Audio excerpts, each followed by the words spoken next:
홈팀 가시와 레이솔 포메이션은 3-4-3이며 역습 전개 과정에서 나카가와가 핵심 플레이메이커 역할을 맡는다. 그의 킬패스는 상대 수비 라인을 단번에 무너뜨리는 무기로 작용하며 순간적으로 공간을 열어낸다. 고이즈미는 육상 선수급 스피드로 뒷공간을 파고들며 골키퍼와 1대1 상황을 만들어낼 수 있다. 호소야는 최전방에서 제공권과 연계 능력을 보여주며 빠른 역습 전개 속에서 균형을 잡아주는 중심축이다. 이렇게 전방 3인방이 조화를 이룰 경우 단 한 번의 전개로도 결정적인 기회를 창출할 수 있다. 결국 레이솔은 볼 탈취 이후 단숨에 이어지는 역습으로 주도권을 틀어줄 수 있는 흐름을 만든다. 원정팀 산프레체 히로시마 포메이션은 3-4-3이며 제르망은 박스 안에서 제공권을 바탕으로 위협적인 존재감을 보인다. 나카지마는 측면에서 드리블과 컷신으로 공간을 노리지만 좁혀진 공간에서는 위력이 반감된다. 키노시타는 활동량을 앞세워 전방 압박을 시도하지만 역습 상황에서는 수비 가담 속도가 늦어진다. 3백 최종 수비진은 뒷공간 대응이 불안정하고 순간적인 스피드 침투의 약점을 드러낸다. 특히 전환 상황에서 수비 라인이 무너지는 패턴이 반복되며 레이솔 같은 날카로운 역습팀을 만나면 흔들릴 수밖에 없다. 가시와 레이솔은 빠른 전환과 역습 루트를 통해 경기 내내 주도권을 줄 수 있다. 반면 산프레체 히로시마는 3백 수비 구조의 약점 때문에 뒷공간을 커버하기 어렵다. 이번 경기는 레이솔이 홈에서 확실한 공격 완성도를 보여주며 승리를 챙길 가능성이 높다. 홈팀 쇼난 벨말의 포메이션은 3-4-3이며 스즈키는 전방에서 활발한 움직임으로 압박과 연계 플레이에 기여하지만 제공권에서의 우위는 제한적이다. 이케다는 중원에서 적극적인 태클과 수비적 커버에 강점을 보이지만 전개 속도가 늦어 빌드업이 원활하지 못하다. 오쿠노는 공격 전환 시박스 안으로 침투하며 결정적인 움직임을 보여주지만 페널티 박스 앞에서의 마무리 정확도가 아쉽다.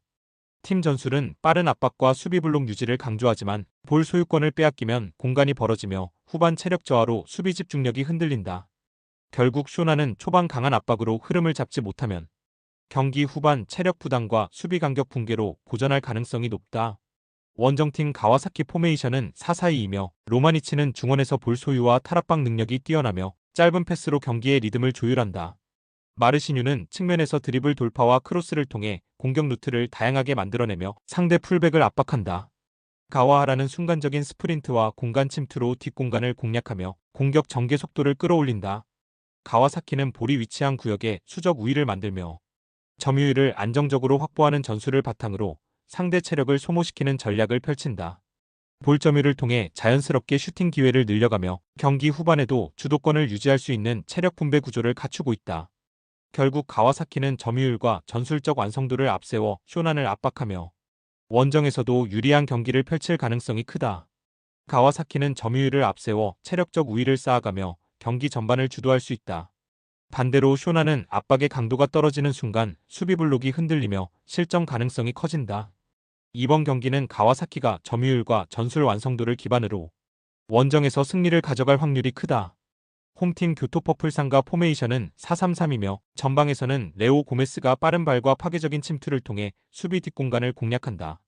마츠다는 좌측에서 스피드와 크로스를 결합해 상대 수비를 흔들고 나가사와는 중원에서 볼 연결과 템포 조절로 공격 전환의 리듬을 만든다. 특히 레오 고메스와 마츠다의 투톱식 움직임, 상대 3백의 빈 공간을 집요하게 파고드는 전술적 무기로 기능한다. 수비에서는 라인을 일정하게 유지해 안정감을 추구하지만 순간적인 압박 탈출 이후의 빠른 전환 플레이는 여전히 불안 요소로 남아있다. 그래서 공격적으로 나오는 상대를 상대로는 오히려 카운터를 노리며 효과적으로 득점 기회를 만들 수 있다. 원정팀 마치다 젤비아 포메이션은 3-4-3이며 듀크는 제공권 장악력과 문전압 움직임으로 공격의 중심을 잡는다. 소마는 빠른 스피드를 살려 측면 돌파와 크로스로 활력을 불어넣고 라비는 공격 전환 상황에서 과감한 슈팅으로 변화를 꾀한다.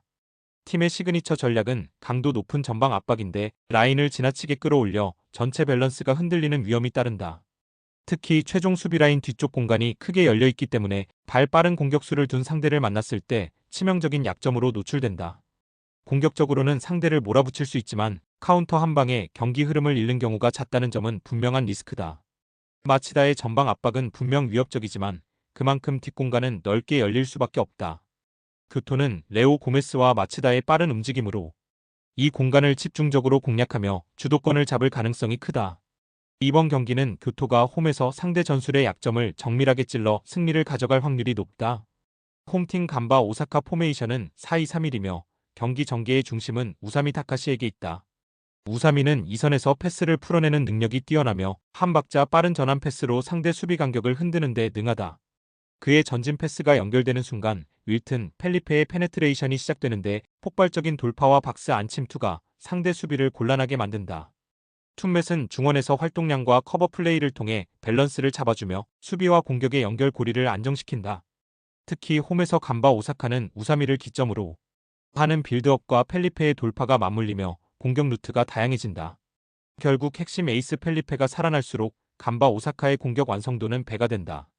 원정팀 요코하마 마리노스 포메이션은 4-2-3-1이며 다비드는 전방에서 피지컬을 활용한 제공권과 연계 플레이를 시도한다. 크룩스는 측면에서 돌파와 크로스를 동시에 수행하지만 수비 전환 시 간격 관리가 허술해지는 약점이 있다. 우에나카는 이선에서 공격의 활력을 불어넣지만 결정적 순간 마무리에서 기복이 있는 편이다. 또한 원정에서는 빌드업의 속도가 느려지면서 공격 전환이 원활하지 못한 장면들이 반복된다. 그래서 경기 후반부 체력이 떨어질 경우 상대의 빠른 전환에 쉽게 공간을 내주는 패턴이 드러난다. 간바 오사카는 우사미 다카시의 전환 패스와 윌튼 펠리페의 돌파가 맞물리며 전방 공격 루트를 완성해낼 수 있다. 반대로 요코하마 마리노스는 느린 빌드업과 수비 전환 문제로 홈에서 강한 압박을 버티기 힘들다. 이번 경기는 홈에서 전술적 응집력을 극대화한 간바 오사카가 승리를 가져갈 가능성이 높다. 홈팀 비셀 고베 포메이션은 4-2-3-1이며 미야시로는 전방에서 제공권과 연계 능력을 동시에 발휘하며 상대 수비를 흔든다. 무토는 측면에서 활발한 움직임과 크로스를 통해 공격의 폭을 넓히고 이데구치는 중원에서 압박과 볼 배급을 동시에 수행한다. 포백 기반 전술은 시즌 초반부터 꾸준히 다듬어졌고 선수 간 호흡이 안정적으로 유지되고 있다. 공격 전환 속도와 수비 블록 간격 모두에서 짜임새를 보여주며 홈 이점까지 더해지면 초반부터 상대를 압박할 수 있다. 조직력이 탄탄하기 때문에 경기 후반에도 쉽게 흐름을 내주지 않는 장점이 있다. 원정팀 도쿄베르디 포메이션은 3-4-3이며 소메노는 전방에서 기동력을 바탕으로 측면과 중앙을 오가며 공간을 노린다. 히라오는 좌측에서 빠른 침투와 크로스 옵션을 제공하지만 수비 전환 시 커버 범위가 좁다. 모리타는 중원에서 전개를 담당하지만 압박 강도가 올라오면 볼을 오래 소유하지 못하는 약점을 보인다.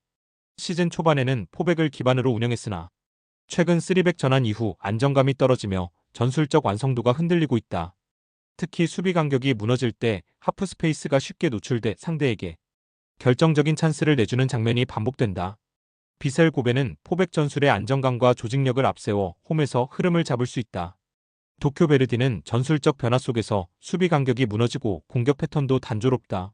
이번 경기는 비셀 고베가 초반부터 끝까지 흔들림 없는 운영으로 승리를 가져갈 가능성이 크다.